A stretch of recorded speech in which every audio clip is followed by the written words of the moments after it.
Bakit po? Pa! Pa! May tao! Andiyan na. Okay na yan, nagawa na.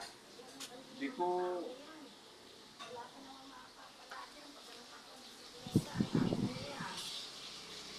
Kausap yan kahapon.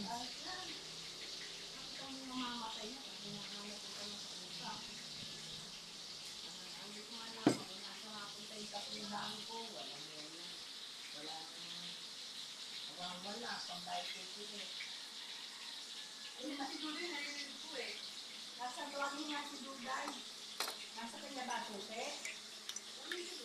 Dali, ihatid mo lang si Mama. Siyempre, bibigyan ko naman yun. Nakakaawa naman. Nasaan let? Ayun doon! Ano nga natin mo? Si Pig dito. Wala naman dito. Try mo lang. Hindi yata ginawa eh. Excuse. Pasok pa lang.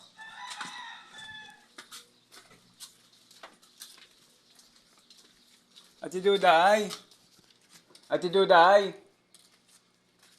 Wala yata dyan. Ate Duday! Ate Duday! Ate Duday!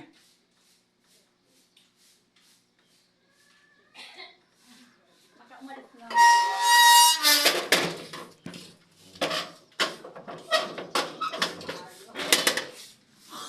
Baka umalis na. Wala po eh. Nandiyan ba? Ay, wala yun. Okay yan. Wala lahat yan. Dito? Wala.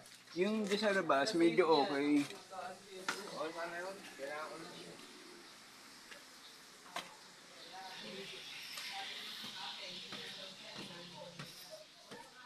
Kailangan niya na raw yung bike. Wala daw siyang pamasahe. Ayan yung lalaki. Yung kausap kagabi.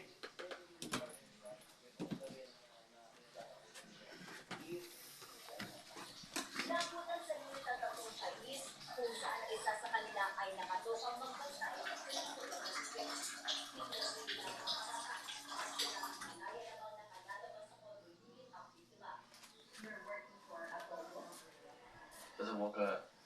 use computer. But did you detain him inside the condo? No. Tinanong namin yung mga subjects, hindi daw nila sinasaktan. Pero yung victim said otherwise. Sinasaktan siya. Sinampahan ng tatlong Chinese na mga reklamong illegal detention at paglabag sa Anti-Financial Account Scamming Act. Isa sa ilalim naman sa digital examination ang mga na-recover na computer at cellphone. Karen de Guzman, ABS-CBN News. Mismong mga opisyal ng gobyerno ang nag-inspeksyon sa iba't ibang bayan sa Palawan na dinaraanan umano para makapuslit papuntang Malaysia.